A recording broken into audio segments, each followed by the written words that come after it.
Hey guys, so it's week 18.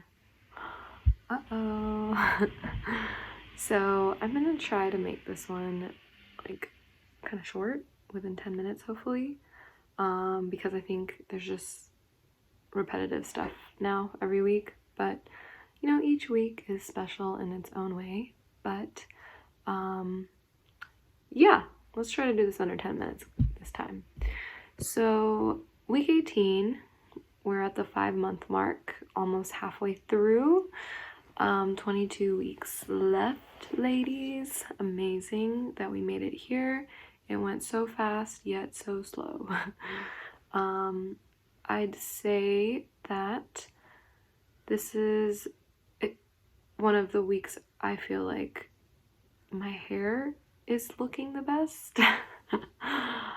Really healthy looking, soft. Wouldn't say voluminous, but just it's effortless in the sense that I wake up and it looks shiny and soft. Like, this is just waking up, and I don't know, it's so nice, guys. I wish my hair was always like this. It's usually more on the dry side, so whatever's going on, thank you. 18 weeks, baby. Pregnancy, you are helping my hair just feel beautiful. Anyways, so 18 weeks, baby, the size of a cucumber, or I've read a bell pepper. It's pretty big. It literally hit me yesterday that my baby's like this big, or this is generally what I think a cucumber's size is, or a bell pepper, probably like this big. Almost like half my face, probably. That's pretty damn big. It's just sitting in my belly, and I can tell it's growing. I'm excited about it because I didn't have a belly for a while and no one thought I was pregnant, and now it's popping. So it's kind of cool, actually. No stretch marks yet. I've been pretty lazy about using my vitamin E oil, but I'll get on it. I promised myself I would start the vitamin E oil like right about now. So at 20 weeks, I want to do it at least 3 times a week on my belly and my boobs. Let's see. Okay, the baby, a cool fact, the baby's yawning. Cute. Hopefully I get to see it at the 20-week ultrasound, which I'm really looking forward to. I watched a YouTube video about the 20-week ultrasound, and I didn't realize, but it's going to be so in-depth. I'm super excited. Like, I saw them comparing, they were literally looking at the baby's toes. So they were comparing the toes to see if it was like the mom's or the dad's, and I thought that was pretty cool. I have like a second toe that's longer than all my other toes, so it'd be cool to see if baby Keone has my feet. That'd be exciting. Let's see. Symptoms. This week's symptoms. My big symptoms this week, which I think stand out a lot over the other weeks, is I felt the baby kick. Yay, it was exciting. At first it used to feel like a fart, like an air bubble, and then now I'm starting to get used to the feeling, and it just feels like a thump in your body. Tickled at first, kind of made me laugh, but now, like I said, I'm used to it.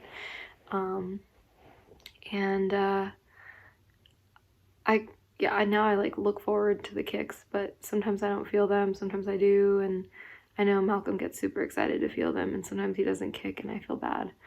And when he doesn't kick, I get worried. I don't know if that's kind of how everyone's feeling, but he usually has a pattern, and when he doesn't kick in that pattern, I'm scared. But I try not to think about it too much because, I don't think they're supposed to have a kicking pattern yet. So hopefully I'm gonna ask my doctor my next visit, which is in 2 weeks. Let's see. Another big symptom I got this week, a lot of headaches, especially when drinking coffee. So I stopped drinking the coffee because the headaches would not go away. I also think I'm forgetting to drink water, so it's a combination of those two things. So headaches is a bad one when I just drink coffee. So I get headaches even when I don't drink coffee, but more so when I drink coffee. Let's see what else. I'm more off balance this week. Apparently it's really normal when you are growing, your uterus is growing and the baby's getting bigger and you're kind of off balance right now. So just, take it slowly down the stairs. That's what I've been doing. And just watch your step. I haven't tripped or anything, but I'll like kind of stumble sometimes. Shortness of breath is a big one this week too. I think it's like slowly pushing into all my organs are like pushing upward, and so I have less space for my lungs, and I'm really feeling it right now. I'll just get shortness of breath at random times, even when I'm not talking. I actually think about it more when I'm not talking, to tell you the truth. So usually at night before I'm about to go to bed. Maybe it's the position I'm laying in. Another big symptom, gas. Ooh, guys, I thought the gas was bad in the beginning. It is getting worse. I think, like I said, just the same thing as the shortness of breath. I think all the organs may be pushing upward, and it's just really hard to not want to fart all the time. So it's just the honest, brutal truth. It's not cute. You're gonna fart. Try to just fart into a pillow or something. I don't know. Just don't sit on like hardwood floors because it vibrates upward and then it's really loud. Your husband should understand, or your lover, or your baby daddy, whatever. He's gonna see you give birth, so and if you don't have a baby daddy, fart as loud as you want. Must be nice. Let's see. Oh, you know what? And last week I got a UTI, and it was an asymptomatic UTI. So I had to get treated for that, and I got macrobid, which is an antibiotic. I took it twice a day for 7 days, and it was asymptomatic, which means that there was no symptoms for the UTI. So I don't know if it went away, but it should have after 7 days of taking it. That was a weird thing. I guess it's pretty common with pregnancy, asymptomatic UTIs. So hopefully your doctor's screening you for that. I pee in a cup every time I go in, and they caught it, and I took the antibiotics even though I didn't want to, because I hate antibiotics. But you know what? I wanted to play it safe rather than sorry when I'm pregnant, so I just took them. And now I'm waiting for the impending yeast infection, which has not come, but surprise, surprise, and this is just the truth of, what happens when you take pills sometimes. But after antibiotics, I got thrush, which is kind of like an overgrowth of fungus in your mouth. And people get thrush without taking antibiotics, and you just start noticing your mouth inside turn white, so your tongue turns white. Like if it gets bad, you can see your back of your throat turn white. The more white, the more worse your thrush is. But mine was just my tongue. It was just white. And so I contacted my doctor. He was not in the office on Friday to respond. So I looked up methods of treating thrush at home. The things I used, well, number one, big one, cut out sugar. I cut out as much sugar as possible. I still ate fruits, which has natural sugars, but I cut out all, just simple sugars that are not from fruits. So anything sweet. It was really hard, guys, but the thrush died down. I also used tea tree oil.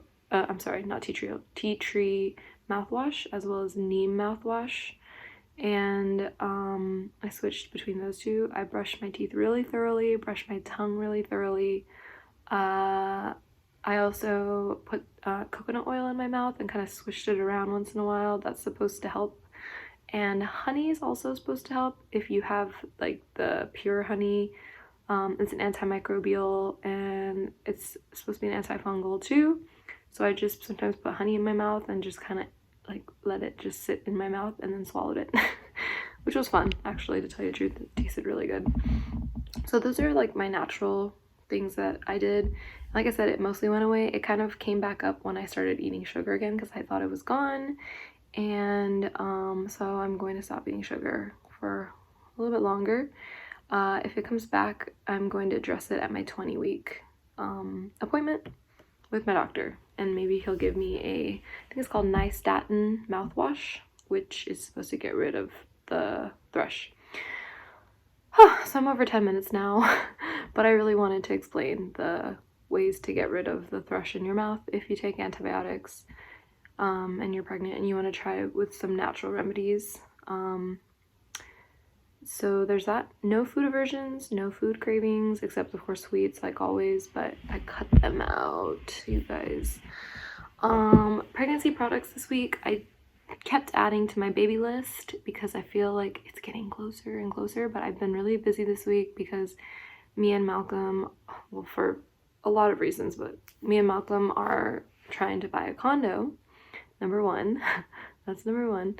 Number two, coronavirus. And let me tell you, I know that this is a concern everywhere, so everyone will probably get this, but coronavirus is making people crazy.